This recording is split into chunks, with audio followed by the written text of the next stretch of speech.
और मेरा जो यूपीएसआई है वो मेरा क्लियर हो गया है। मेरे और भी कई एग्ज़ाम्स क्लियर हो गए हैं, जैसे रेलवे का CBT 1, CBT 2, NTPC और CTET, पैट, इस तरह के काफ़ी एग्ज़ाम्स क्लियर हो गए हैं। इस बार मैंने ऐसा क्या डिफरेंट किया कि मेरे जो एग्ज़ाम है वो क्लियर हो गए हैं, और मैंने ऐसा क्या चेंज किया जिसका मुझे बहुत ज़्यादा पॉजिटिव रिजल्ट देखने को मिला है।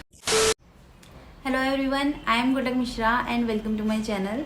सो कई लोग कमेंट में पूछ रहे थे कि आप किस एग्ज़ाम की प्रिपरेशन कर रहे हो, आपका यूपीएससी का रिज़ल्ट क्या रहा और आप कहाँ से हो। तो मैं यूपी से हूँ और मैं इस टाइम बीएड कर रही हूँ। मेरी फाइनल ईयर है, अभी एग्ज़ाम नहीं हुए हैं। और मेरा जो यूपीएसआई है वो मेरा क्लियर हो गया है। मेरे और भी कई एग्ज़ाम्स क्लियर हो गए हैं, जैसे रेलवे का CBT 1, CBT 2, NTPC और CTET, पैट, इस तरह के काफ़ी एग्ज़ाम्स क्लियर हो गए हैं। उसके बाद तो आज मैं आपको यही बताने वाली हूँ कि मतलब कि जो मेरी प्रिपरेशन है वो मैंने 2020 में शुरू की थी। उसके बाद मैंने कई एग्ज़ाम्स दिए हैं। तो पहले मुझे काफ़ी एग्ज़ाम्स मेरे क्लियर नहीं हुए और इस बार मेरे कई एग्ज़ाम्स क्लियर हो गए हैं। तो इस बार मैंने ऐसा क्या डिफरेंट किया कि मेरे जो एग्ज़ाम है वो क्लियर हो गए हैं, और मैंने ऐसा क्या चेंज किया जिसका मुझे बहुत ज़्यादा पॉजिटिव रिज़ल्ट देखने को मिला है। तो मैं यही डिस्कस करने वाली हूँ आज की वीडियो में। तो होता क्या था, जब मैं पहले प्रिपरेशन करती थी तो उस टाइम जो मेरा अप्रोच था या फिर जो माइंडसेट था वो बहुत ज़्यादा पेसिमिस्टिक था। मतलब कि मैं इस तरीके से मेरे को थॉट्स आते थे वो इस तरीके के आते थे कि जैसे कि मेरी जीके जो है वो ज़्यादा अच्छी नहीं है as compare to the other subjects.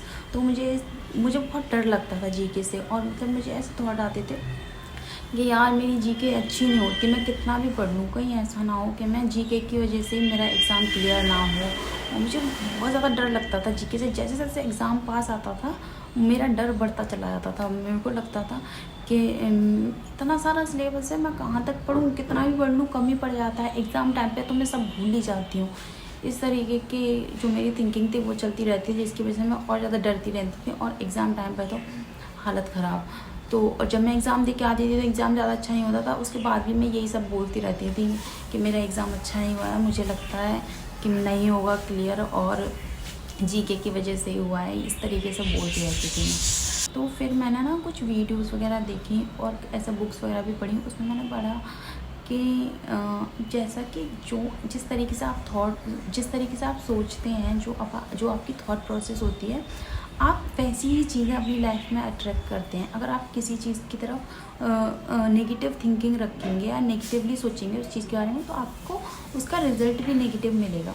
तो मैंने क्या किया, मैंने सोचा कि आज के बाद मैं कुछ गलत नहीं बोलूँगी किसी चीज़ के लिए। तो क्या होता था, जैसे कि अब मैं इस टाइम जब प्रिपरेशन कर रही थी और जब मुझे कोई ऐसे नेगेटिव थॉट्स, मतलब नेगेटिव बातें आती भी थी, जैसे कि मेरी जीके अच्छी नहीं है, तो फिर मैं उस टाइम रुक के खुद से उसका अपोजिट बोलना शुरू हो जाती थी। जैसे कि मैं ना बहुत अच्छे से प्रिपरेशन कर रही हूँ और आज मैंने जो भी याद किया वो मुझे सब याद हो रहा है। उसकी वजह से मेरी जो जीके है वो डेली इम्प्रूव हो रही है और मुझे बहुत अच्छे रिज़ल्ट देखने को मिल रहे हैं। इस तरीके से मैं बोलती थी। और मैं एक और चीज़ फॉलो करती थी, वो क्या करती थी मैं कि रात को सोने से पहले, जैसे मैंने आज पूरे दिन पढ़ाई की है, तो रात को सोने से पहले मेरे कुछ सेंटेंसेस फिक्स थे, वो मैं बोल के सोती थी। जैसे कि आज मैंने जो भी पढ़ा है वो सब मुझे याद हो गया है, मेरी पढ़ाई बहुत अच्छी हुई है, मेरी प्रिपरेशन बहुत अच्छी चल रही है, मैं जो भी पढ़ रही हूँ मुझे सब याद है और सब मेरे माइंड में फीड हो चुका है। एग्ज़ाम टाइम पे मुझे सब याद आ जाएगा, जो भी मैं पढ़ रही हूँ एग्ज़ाम उसी में से आने वाला है, वही क्वेश्चन आएंगे जो मैंने पढ़े हुए हैं और मुझे जो याद हैं, और मेरा एग्ज़ाम बहुत अच्छा होगा। इस बार मेरा एग्ज़ाम पक्का क्लियर होगा। मेरी प्रिपरेशन बहुत अच्छी चल रही है, मैं दिन ब दिन इम्प्रूव करती जा रही हूँ खुद को। इस तरीके से मैं बोल के डेली सोती थी। उससे क्या होता था कि जो मैं पहले नेगेटिवली सोचती थी ऑटोमेटिक चलता रहता था, तो वो अपने आप धीरे धीरे पॉजिटिव होने लगा। मतलब कि अब मेरी थिंकिंग ही वैसी हो गई।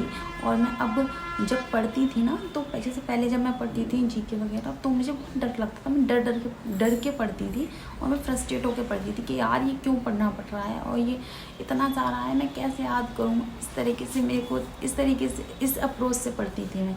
लेकिन अब जब मैं पॉजिटिव बोलने लगी और जो मेरा अप्रोच था वो पॉजिटिव हो गया, तो उसके बाद जब मैंने पढ़ाई की है तो इस बार मेरा ज़्यादा मन लगा है पढ़ने में और मेरी बहुत अच्छी पढ़ाई हुई है। तो जब मेरा ज़्यादा मन लगेगा पढ़ने में, मेरी अच्छी पढ़ाई होगी और मैं मेरे को अच्छे से याद होगा तो मेरा एग्ज़ाम भी ऑब्वियसली अच्छा होगा।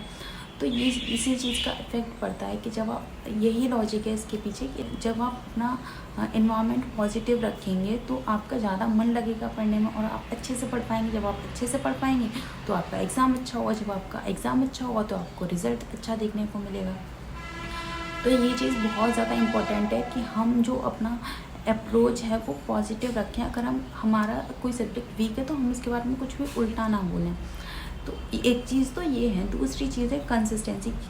तो कंसिस्टेंसी भी बहुत ज़्यादा मैटर करती है, उसके बिना तो कुछ है ही नहीं। किसी भी काम में ले लो, पढ़ाई में, लेकिन कंसिस्टेंसी के बिना कुछ नहीं है। क्योंकि होता क्या है, जैसे जब हम प्रिपरेशन करते हैं तो बहुत बार ऐसा होता है कि हम बहुत ज़्यादा फ्रस्ट्रेट हो जाते हैं, डिमोटिवेट हो जाते हैं। स्पेशली जब हमारे एग्ज़ाम्स क्लियर नहीं होते, जब रिज़ल्ट नहीं मिलता है तो हम बहुत ज़्यादा डिमोटिवेट हो जाते हैं। मुझे आज भी याद है, एक दिन तो मैं इतना ज़्यादा फ्रस्ट्रेट हो गई थी कि मतलब कि मैं बहुत ज़्यादा ही रोने लगी थी, बहुत परेशान हो गई थी। घर वाले भी सोच रहे कि इसको क्या हो गया, ये इतना ज़्यादा क्यों रोने लगी। तो मेरे दिमाग में ना यही चल रहा था उस टाइम कि पता नहीं मेरे साथ क्या हो रहा है, कहीं मैंने गलत रास्ता तो नहीं चूज़ कर लिया ये प्रिपरेशन के चक्कर में पड़ के। क्या मुझे कुछ और कर लेना चाहिए था, मतलब कि मुझे रिज़ल्ट भी नहीं देखने को मिल रहा है, मैं इतनी मेहनत कर रही हूँ फिर भी मुझे रिज़ल्ट देखने को मिल रहा है, पता नहीं कब जॉब लगेगी, कब क्या होगा। तो इस तरीके के थॉट्स आ रहे थे उस टाइम और मैं बहुत ज़्यादा परेशान हो गई थी।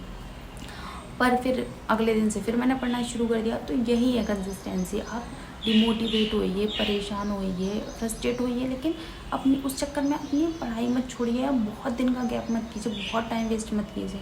अगले दिन से फिर से पढ़ना शुरू कर दीजिए, उस चीज़ को कंटिन्यू रखिए, तभी वो चीज़ इम्प्रूव होती है। और जब आप इस तरह से पॉजिटिव माइंडसेट से पढ़ते हैं तो आपकी प्रिपरेशन और ज़्यादा अच्छी हो जाती है। आपको उसके बहुत अच्छे रिज़ल्ट्स देखने को मिलते हैं। आप जितनी मेहनत करते हैं आपको उससे ज़्यादा अच्छे रिज़ल्ट देखने को मिलते हैं। तो ये 2 चीज़ आप हमेशा अप्लाई करिए। पहला, कंसिस्टेंट रहिए, रोज़ पढ़िए। और दूसरा कि जो भी आप पढ़ें उसको पॉजिटिव अप्रोच के साथ पढ़िए। अपना माइंडसेट को पेसिमिस्टिक से ऑप्टिमिस्टिक में चेंज कीजिए और इससे क्या होगा कि आपको बहुत ज़्यादा अच्छे रिज़ल्ट देखने को मिलेंगे। आपका एनवायरनमेंट पॉजिटिव रहेगा और इससे ना जो फ्रस्ट्रेशन वगैरह होती है वो भी कम होती है। आप बहुत ज़्यादा चेंज देखेंगे जब आप करके देखेंगे इस चीज़ को, तो आपको अपनी प्रिपरेशन में बहुत ज़्यादा चेंज देखने को मिलेगा। और अगर आपको ये वीडियो यूज़फुल लगी हो तो please like the video and subscribe the channel. Thank you, bye.